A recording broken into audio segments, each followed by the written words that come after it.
Hey guys, welcome back to our channel. Today's video is going to be our top toddler essentials.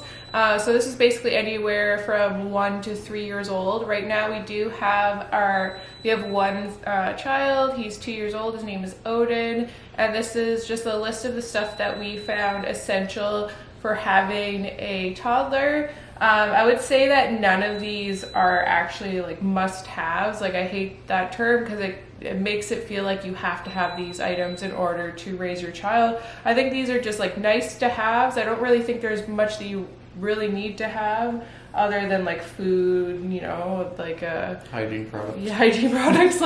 So yeah, don't feel guilty if you can't provide your child these products. There's no reason to feel guilty. I think these are just like, it makes your life easier and it can help in their development a little bit, but there's always alternatives to these products. So yeah, this is just our opinion from our experience with Odin. Before we get into it, we'd like to do a shameless plug first.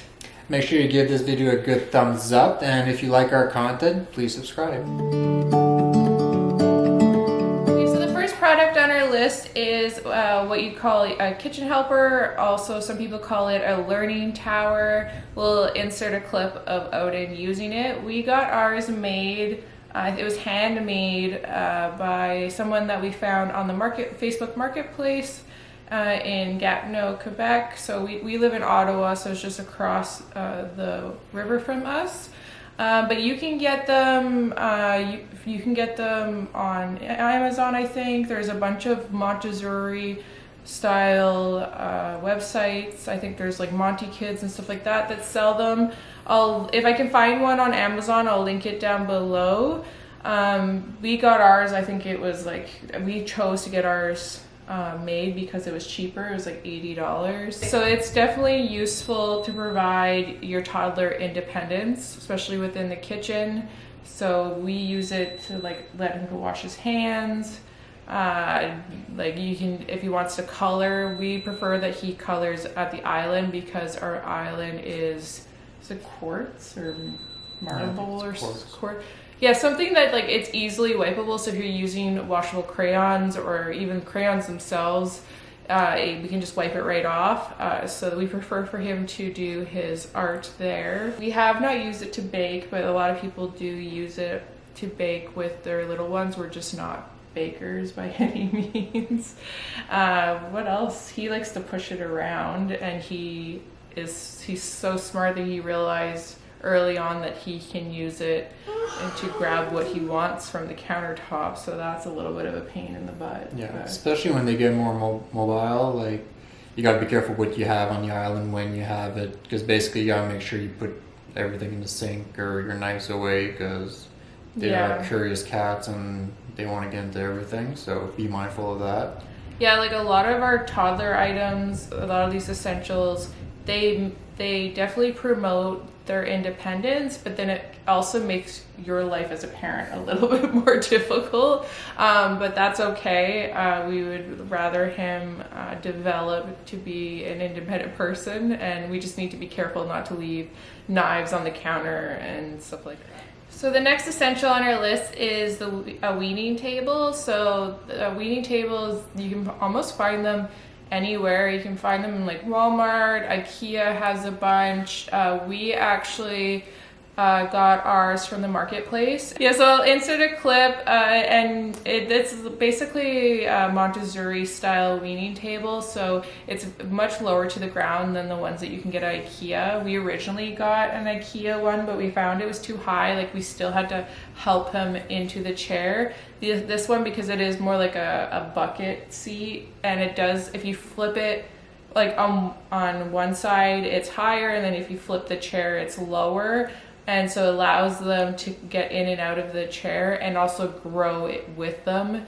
And the table does the same. We use the table as like a desk form, but you can have it as a table. So it allowed us to teach Odin to bring his food to his table, to set the table, to gain independence of pulling out his own chair and was scooting himself into the table, and he just loved it because he did feel like a big boy and he had independence.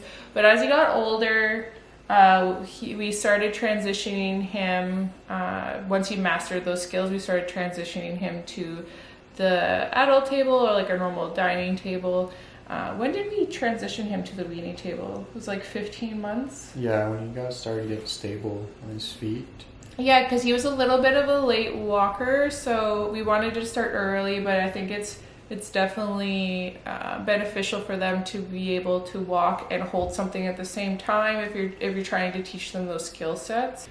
Another big thing we noticed is that before we transitioned to the booster seat, he really wanted to be involved with us, so we always had to bring the table closer to like our table, so he was involved with us during dinner. Yeah. And then after a while, he just wanted to be like right there on the table with us, so that's when we transitioned from his own dining area to with the booster seat with us. Yeah, and I think it was good because it taught him that he needed to sit down to eat and stay seated. And then we could trust him into a higher seat without constraints such as like high chair.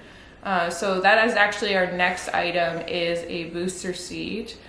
So we actually we tried 3 different booster seats. The first one we had was just a cushion that we got from Amazon, but it just slid around on our chair, and it might be just because we have plastic chairs, because we got plastic chairs when we found out we were having a child, just so we could actually keep them for long and they wouldn't get ruined. But it would slide around, so it actually pulled on the ties and it ripped off. We probably could sew it back, but even it wasn't waterproof, the cushion, so like it's actually quite nasty. Like it would, if anything wet went on the cushion, it would actually seep through to the foam. And then then to replace that, we tried out 2 other ones. We tried out the one that we have now, which is this bumblebee chair, and booster seat, and then another one that was 2 cushions, but it was waterproof, and there was one for his back now and a base which had a more support around the straps. But I think we were just not trusting after our first cushion. And the cushions are pretty flat too, so like the bumblebee one we had, you'll see in the picture, it's like kind of like a bucket wise, so he kind of like scooched in, and like he can't just slide off the cushion. He actually has to go over a little lip, and then he'll. Yeah, like it fits perfectly. So if you have like more of a bucket style chair, this little bumblebee like sits perfectly and does not move around, which is definitely key because if you have a toddler, you definitely know that they're like they can't sit still, they're constantly moving around, and that's the issue definitely with the cushions. And then it just pulls on the restraints, which it doesn't do with this one.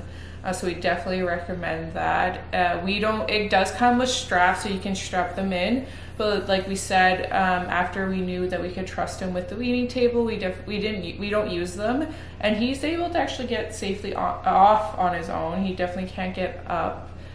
So he did lose a little bit of independence there, but he still knows how to get in and out of a basic chair on his own anyway, so we're not really worried. He has that skill down pat, and he does it every day at daycare because he does go to a Montessori daycare.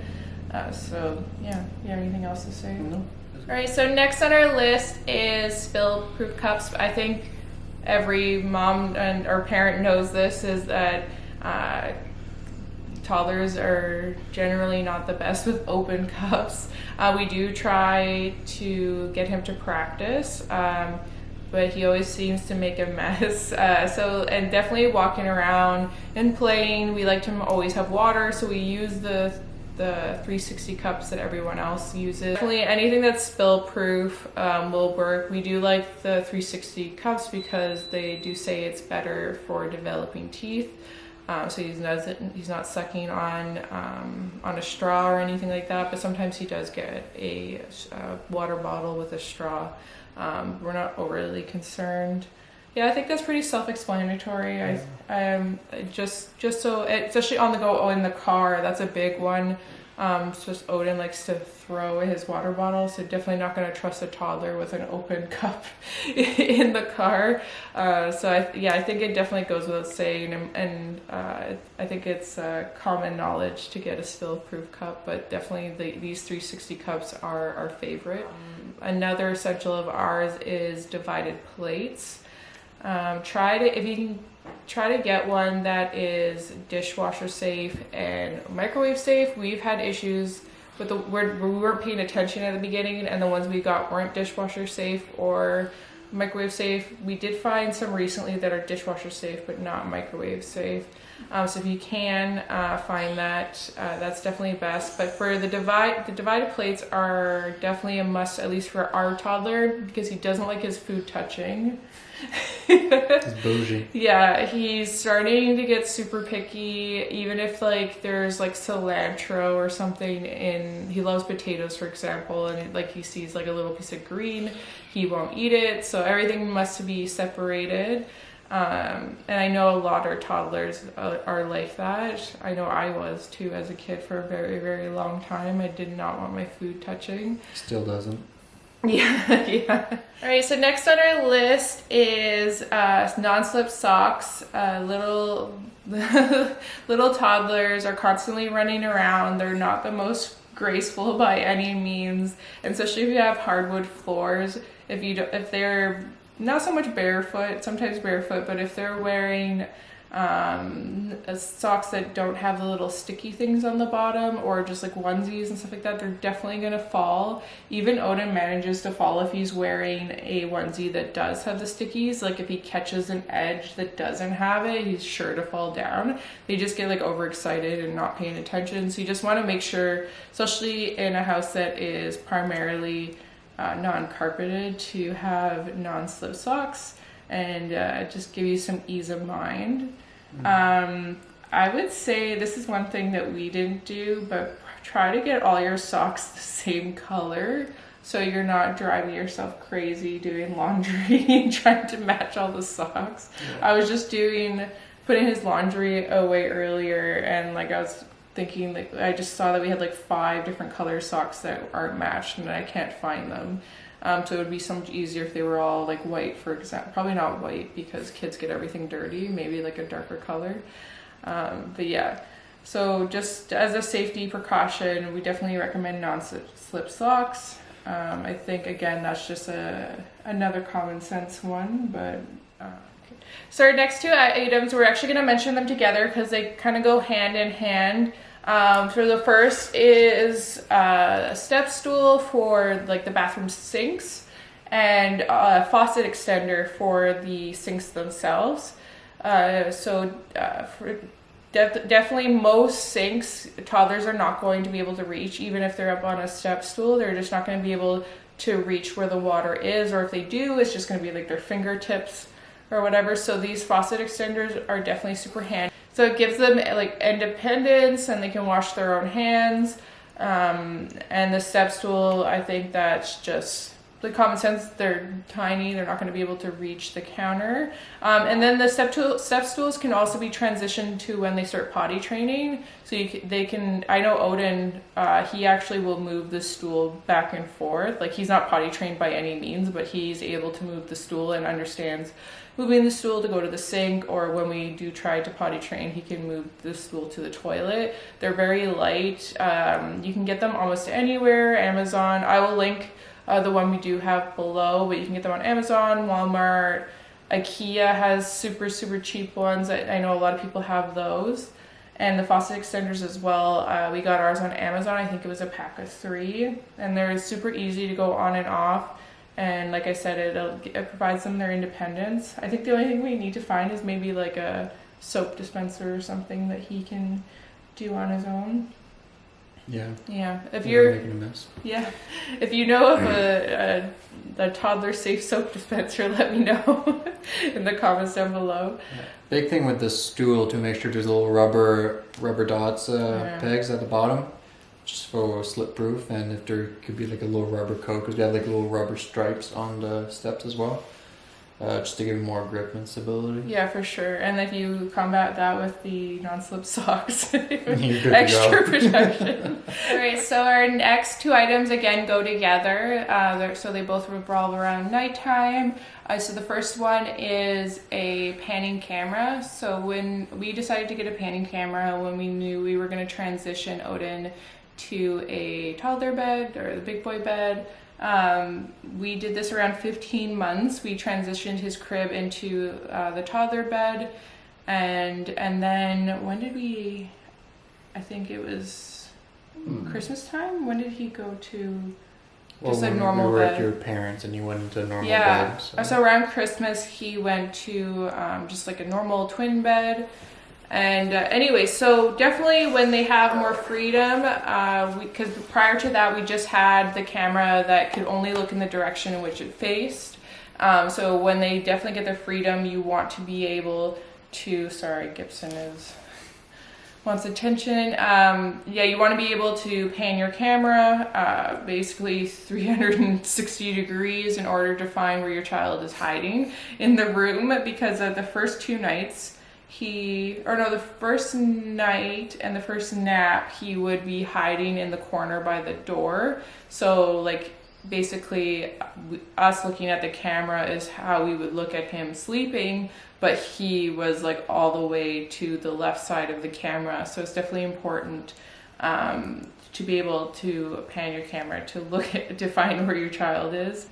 And then the last is the nightlight. So Odin loves books. We have to read a book or two every night before he goes to sleep. But what we do find is that his energy doesn't seem to go down unless the lights are turned off. Yeah. So we found the perfect nightlight that not only just dims, but it goes from white light to like yellow light, so it doesn't provide like that same stimulus. I think it's like the same thing when you put like blue light glasses on, sort of thing. It becomes like they call it the warm light color. Yeah, it's kind of like our ring light right now. But yeah, so that definitely helps because we've tried it in the past, or if it dies, because it does have like a charging pad and it's USB chargeable. But we don't want to have things plugged in his room, so it does last a very long time without needing to be recharged. Cool thing too is it's tappable, and so you have to use like a specific amount of fingers to turn it on and to dim it. So it's a little bit child-proof. He's not going to be turning it on in the middle of the night because he's curious about it, because he can't figure it out. So that's actually kind of great.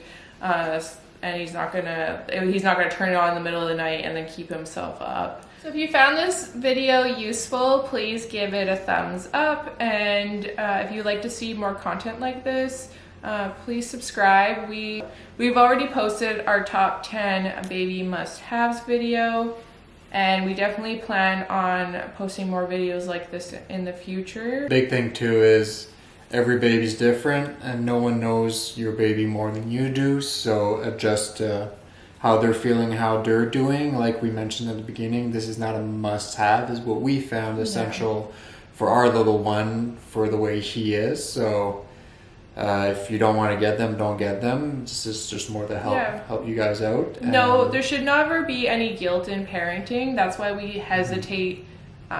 We hesitate making videos like this, because I feel like there's a lot of pressure put on parents to provide certain things that aren't necessarily actually required to, love and care for your child. So, like we said, these are just things that can make your life a little bit easier. Can provide that little bit more boost in not their development but their independence. Like we said, I think the biggest thing for us is just independence, but it doesn't take away from the love and care of your child. And this is just our opinion. These are just from our experiences. Our biggest recommendation is just do what you feel is best, or get what you feel is best for you and your child, and just keep the outside pressures at bay and have fun. So again, please subscribe, and we hope to see you in the next video. Bye. Thank you for watching. Bye.